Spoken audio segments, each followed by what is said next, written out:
কি মাইনুল ভাই, সোনা দেখতে এসেছিলা নাকি? প্রত্যেকদিন আসছো, সোনা দেখছো আর বাড়ি চললেছো। তোমার সোনা কি কাটবা না নাকি? কাটবো এ তো 18 হলো, 23-এ ঠেকু। 23? এর লাগি তো চাষিরা মরে। 18 তো তোমাদের পেট ভরবে না। ওই যেদিন 5000 হবে সেদিন বুঝতে পারবে কত ধানে কত চাল। আরে আশাতেই তো বেঁচে থাকে চাষা। কিছুদিন আগে আমি তোর একটা খাসি ছাগল নিলাম, ভাবলাম যে 15,000 হবে, বিক্রি করব। তো কাল দেখছি ছাগলটাকে চাপা দিয়ে মেরে দিয়ে চলে গেছে, জানিস? আরে যা, তুমি তো দেখছি তোমার ছোট আব্বার থেকেও চালাক। তোমার ছোট আব্বা একবার পাট কেটে আবার বুনে দিয়েছে দেখছি তো। ওই পাট কি আর হয়? আল্লাহ জানে কি হবে। আর আমার এখন পাট কেটে পড়তে হবে না, বুঝলি? কারণ তোর এই মুনিশের সব টাকা দিতে এবং পাটের বীজে টাকা দিতে দিতে সব শেষ হয়ে যাবে, লাভ আর কিছু থাকবে না। কারণ তোর দালালের কাছে আমি একটু বেশি টাকা নিয়েছি। দেখো কি হয়, 2 পয়সা বাড়লি তো ভালো চাষিদের। হ্যাঁ, চিন্তা করিস না, আমি পাট কাটলে তোদেরকে বলবো। এইভাবে বললে হবে না মাইনুল ভাই, আধার কার্ড জমা দিতে হবে, তবে কি চান্স পেলে পেতে পারো। নাইলে আবার লাইন পাবা না। হ্যাঁ, তোদেরকে প্যান কার্ডও দিয়ে দেবো, চিন্তা নাই। এই আমার সোনাতে হাত দিবি না, এই আলসুজা কাট। ঠিক আছে, যাও যাও।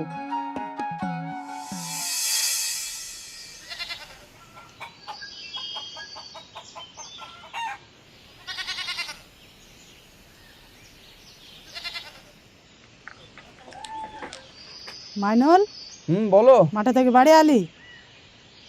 পাটমাটগুলা তো কাটতে হবে। তাই তো ভাবছি গো মা, কি করব, বাজারের যা হাল।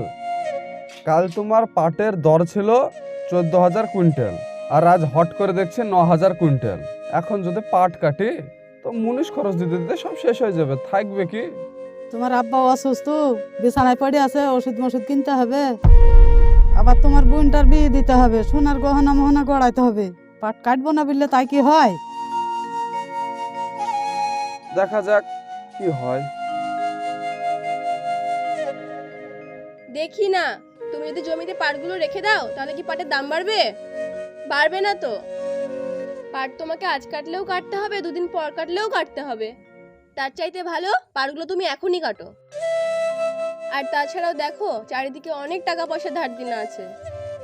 আর তুমি আব্বার কাছ থেকে 40,000 টাকা ধার নিয়েছিলে, মনে আছে? আব্বা তোমার কাছে চাইবে না, তো তোমার তো কর্তব্য আব্বাকে টাকাটা দেওয়া। আর তাছাড়াও দেখো, আব্বার অত বড় জমি, সেখানে পাট, সেগুলো কাটবে, মুনিশের খরচা, আরো অনেক ব্যাপার। তুমি দেরি না করে পাটগুলো কেটে ফেলো। এই তো হচ্ছে চাষিদের জীবন। আশায় বাঁচে চাষি এবং ঋণে থাকে ফেঁসে। দেখি কাল তাহলে কিছু মুনিশ বলতে হবে।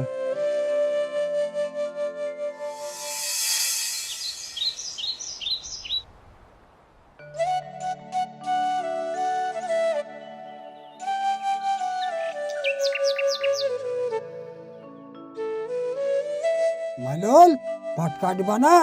5 পাট কেটে ফেললো লোকে। সেটাই তো ভাবছি গো চাচা, কি করব। কালকে পাটের দর ছিল 14,000, আর আজকে হঠাৎ করে 9,000-এ নেমে গেল। এখন যদি কাটি তো বীজের দাম দেবো না সাহারের দাম দেবো, না বোনটার বিয়ে দেবো, না ঘর বাড়ি করব, কিছুই বুঝতে পারছি না, বুঝলা?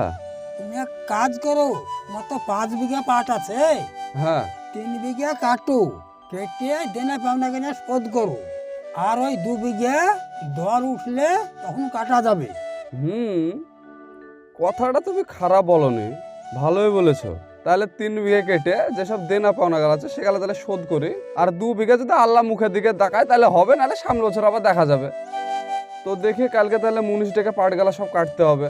কাল ফাঁকা আছো নাকি তুমি? না, আমার কাজ ধরা আছে, অন্য মানুষ দেখে তুমি কাজ করো। বাবা, তোমাদের এখন দিন গো, যাও তাহলে। হ্যাঁ,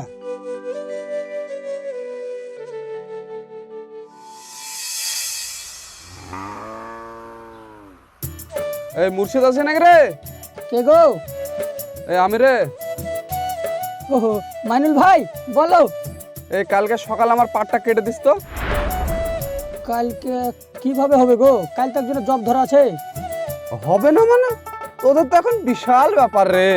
পাট কাটছিস 500 টাকা, ছাড়াচ্ছিস 500 টাকা, বহাচ্ছিস 500 টাকা, দিন গেলে তো 1500 টাকা তোরা ইনকাম করছিস, টাকা জেরক্স করছিস। তো একটা সরকারের লোক মাসে যত টাকা বেতন পায় না তার থেকে বেশি তোরা ইনকাম করছিস।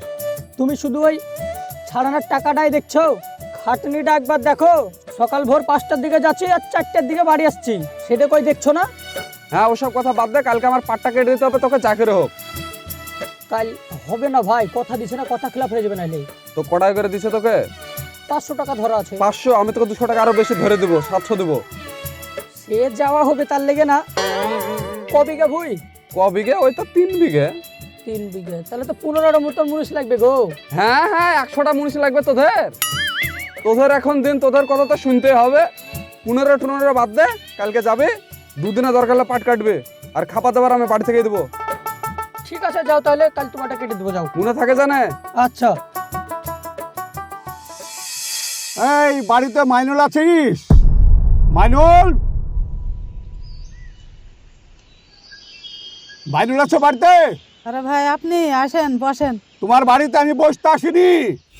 তোমার ছেলে কই তাই বলো। মাইনুল নাই তো, মাঠে গেছে। মাঠে গেছে কি কোথায় গেছে তা আমি জানি না, তুমি এক্ষুনি ডাকো তোমার ছেলেকে। মাইনুলকে কি করে ডাকবো, সে তো দুপুর ছাড়া আইবে না খো। তোমার ছেলে বাড়িতে আসলে ওকে বলে দেবো ভালো করে, আমার কাছ থেকে টাকা নিয়ে এসে 1.5 লক্ষ টাকা, সেই 1.5 লক্ষ টাকা ধার নিয়ে এসে আমাকে 1 কেজি পাট দেয়নি, সমস্ত লোক আমাকে পাট দিয়ে দিল। তোমাদের লজ্জা লাগে না? টাকা নিয়ে এসে সবাই খেয়েছো ভরি ভোজ করে, আর এখন টাকা দেবার সময় তোমাদের খুব বাজছে নাকি? তোমরা মানুষ না অমানুষ? কি আশ্চর্য ব্যাপার, আপনি সাত সকালে আমাদেরই বাড়িতে এসে এরকম অসংখ্য চিৎকার করছেন কেন? কেন চিৎকার করছি তোমার বাড়িতে? তোমার মাকে জিজ্ঞাসা করো। তোমার স্বামী আমার কাছ থেকে 1.5 লক্ষ টাকা ধার নিয়ে এসছে, 1 টাকা দেওয়ার নাম নাই এবং পাটও দেওয়ার নাম নাই। এবার তুমি বলো আমি কি করব? সে আপনার কাছ থেকে যখন টাকা নিয়েছে, সে ঠিক আপনার গোডাউনে পাট পৌঁছে দেবে। কবে পৌঁছে দিবে পাট? বড় বড় ইলিশ, বড় বড় মাগুর খেয়েছো, তখন তোমাদের লজ্জা লাগেনি? আর আজ টাকার জন্য এসেছি আর তোমার মাথা গরম হয়ে গেছে না? সে তার সময় মতো আপনাকে ঠিক পাট দিয়ে দেবে। আপনার যত তাড়াহুড়ো থাকে আপনি যান, ভূমি থেকে কেটে নিয়ে নিন। এই কি, আমি পাট কাটবো? আমাকে দেখে চাষা মনে হয়? শোনো, তোমাদেরকে আমি একটা কথা বলে দিচ্ছি, দুদিনের ভিতর যদি পাট না কাটে, পাট কিভাবে আদায় করতে হয় সেটা আসান খুব ভালোভাবেই জানে। তুমি কথাটা খুব ভালোভাবে মাথায় রেখো। এই রাজু, চল।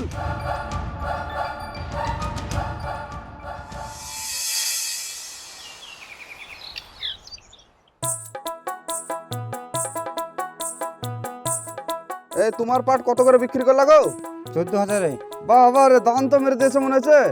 কি আর করবো বলো, বারে বারে পাটের দাম কমা বড়া করছে, তাই একদিন অসুবিধাতে আছি। তাই গো, আমিও অনেক ঋণে ফেসে আছি। এই তুমি কতটা বিক্রি করলা? 13,000। আরে বাবা, আস্তে আস্তে কমে যাচ্ছে মনে হচ্ছে গো, 14 থেকে 13। যাক, যা হয়েছে হয়েছে, কমে গেলে কিছু করার নাই, আবার বাড়তে পারে। আমি তো ছড়াচ্ছি, কত পাবো সেটাই ভাবছি, বুঝলা? 14-15 হলে ছেড়ে দেবো আবার।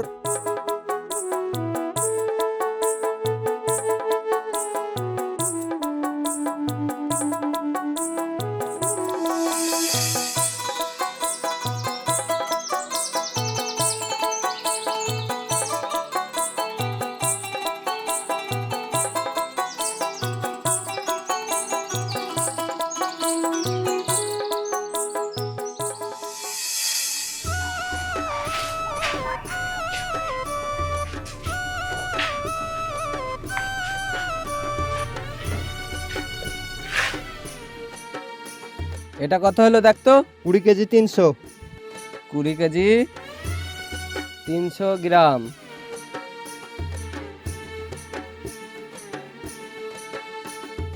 রাজু, পাটগোলা ক কুইন্টাল হলো? বর্তমান পাটের দাম এখন 8,000 টাকা। টোটাল পাটটা ক কুইন্টাল হলো? টোটাল হিসাবটা আমাকে বলো। ঠিক আছে, দেখে বলছি চাচা। টোটালে 15 কুইন্টাল পাট হয়েছে, 8,000 টাকা হিসাব করে 1,20,000 টাকা হচ্ছে চাচা। আরে সর্বনাশ, তোমার কোথায় ভুল হচ্ছে, অনেক বেশি হবে, তুমি ভালো করে দেখো। না চাচা, 15 কুইন্টাল পাটে 8,000 হিসাব করে 1,20,000 টাকা হয়েছে। কি ব্যাপারে মাইনুল? হ্যাঁ বলেন চাচা। তুই গতবার 5 বিঘে ভুঁই আমাকে 25 কুইন্টাল পাট দিয়েছিলি, আর এবার তুই 15 কুইন্টাল পাট দিচ্ছিস। হ্যাঁ, বাকি পাট কোথায় গেল? অন্য জায়গায় আবার বিক্রি করে দিসনি তো? চাচা, প্রত্যেক বছর তো আর ফসল সমানভাবে হয় না। গেল বছর একটু খাটাখাটনি করেছিলাম, তা একটু বেশি হয়েছিল। এবছর আব্বাকে ডাক্তার দেখাতে দেখাতে জমির দিকে বেশি সময় দিতে পারিনি। শোনো মাইনুল, ওই টাল বাহানার কথা আমি শুনবো না। তুমি আমাকে 30,000 টাকার পাট কোথায় পাবা? এনে পুঁজি দিয়ে সোজা বাড়ি চলে যাও।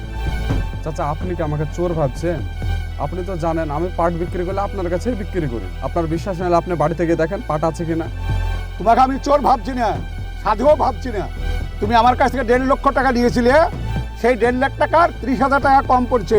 ওটা দিয়ে তুমি সোজা বাড়ি চলে যাও। আপনার কাছে যে অ্যাডভান্সের টাকা নিয়েছিলাম সব টাকা চাচা খরচ হয়ে গেছে। এখন কিন্তু আমার কাছে আর 1 টাকাও নাই। আপনি এক কাজ করেন, নাহলে সামনে বছর 30,000 টাকা কেটে নেন। ঠিক আছে, তুই যা। তোর কাছ থেকে 30,000 টাকা কিভাবে আদায় করতে হয় সেটা আসাম খুব ভালোভাবে জানে। তুই যা এখন। রাজু এখন হিসাবটা ভালো করে লিখে রাখতো। এবছর সব লসে পাট বিক্রি করলাম, আটে বিক্রি করলাম আমি। তাই গো, পাটের দাম কখন কমছে বাড়ছে বলা খুব মুশকিল।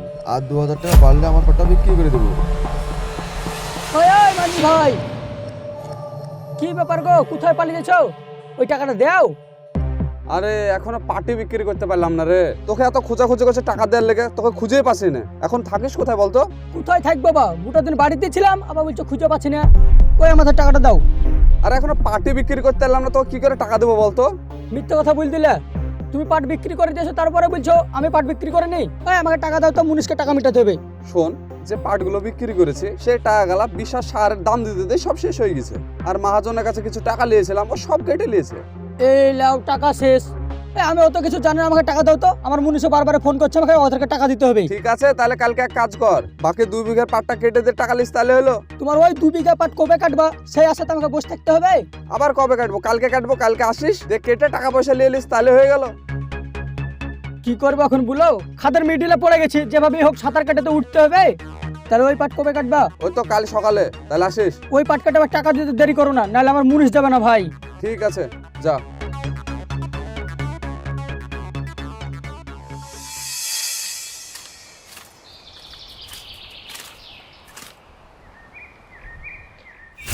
এই কে গো তোমরা? এভাবে আমার ঘরে পাট কাটছো? তোমাদেরকে তো আমি মুনিশ বলি না। এই মাইনুল, ওই দিকে যাচ্ছ কোথায়? এই দিকে এসো। আরে চাচা, আপনি সকাল সকাল আমার ভুয়ে? আমাকে দেখে খুব অবাক হয়ে গেলে না? না মানে? না মানে কি? তোমার সঙ্গে আমার প্রথমে কি কথা হয়েছিল? তোমার 5 বিঘার পাট সমস্ত আমাকে দেওয়ার কথা হয়েছিল। বর্তমান বাজারে যে রেট হবে সেই রেটে, তার দরুন তুমি আমার কাছ থেকে 1.5 লক্ষ টাকা নিয়েছো। আর চালাকি করে 3 বিঘে ভুঁইয়ের পাট দিয়েছো। আর এই 2 বিঘে ভুঁইয়ের পাট তুমি চুরি করে গোপনে রেখে দিয়েছো। কারণটা কি তুমি আমাকে বলো। চাচা, আপনি ভুল ভাবছেন। আমি দেখেন এই পাটটা কাটার লেগে আমি মুনিশও নিয়ে এসেছি, যে এটা কেটে জাগ দিয়ে বিক্রি করে আপনার টাকাটা আমি শোধ করে দেবো। Very good. নিজেকে খুব শিয়াল পণ্ডিত মনে করো না? জেনে রেখো, তোমার থেকে আমি অনেক চালাক। আজ 20 বছর থেকে আমি পাটের ব্যবসা করি। আর তুমি এই পাট গোপনে রেখে দিয়ে হাই রেটে বিক্রি করবা, এটাই তোমার চালাকি। এ চালাকি আমি হতে দেবো না। চাচা, আমি আপনার পায়ে ধরছি, আমার কথাটা শুনেন। আমি এই পাটটা বিক্রি না না, কোনো কথা শুনবো না মাইনুল। তোমার চালাকি আমি ধরে ফেলেছি। তোমার পাট আমি সমস্ত নিয়ে চলে যাবো। যা এই জমি থেকে। এই তোমরা দাঁড়িয়ে আছো কেন? পাট কাটো।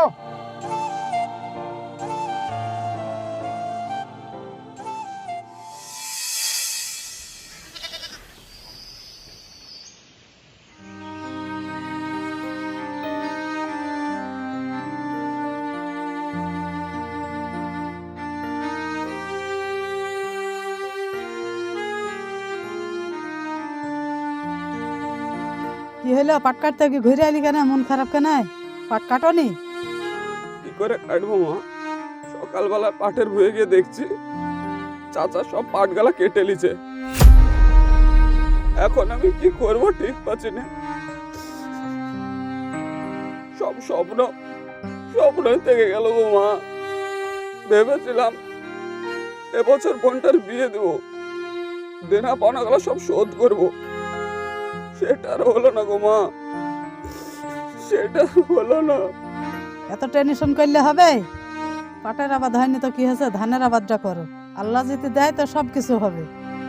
ধানের বীজের টাকা আমি কোথায় পাবো বলো? তোমাকে টাকা নিয়ে অত টেনশন করতে হবে না, আমি তো আছি। এ দেখো আমার চুরি ডালে অলি বন্দুক দাও গো। না মা, এখনো পর্যন্ত তোমার কানেরটা আমি ছাড়ি দিতে পারিনি, আমি তোমার চুরি নিতে পারবো না। মন খারাপ করে কোনো লাভ নাই, ধান তো চাষ করতে হবে, আবাদ না করলে খাবো কি? লেও ধরো।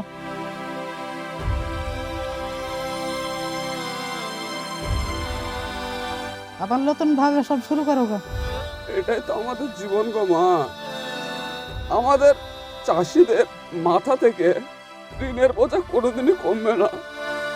দেখো না, যারা চাষবাস কিচ্ছু করে না তাদের সংসার কত সুন্দরভাবে চলে যাচ্ছে, আর আমাদের চাষাবাদ করে সংসারটা চলছে না মনে হচ্ছে।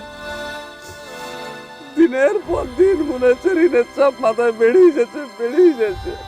অত তুমি টেনশন করো না, বালাটা বন্দুক দিয়ে ধানের আবাদটা ভালো করে করো।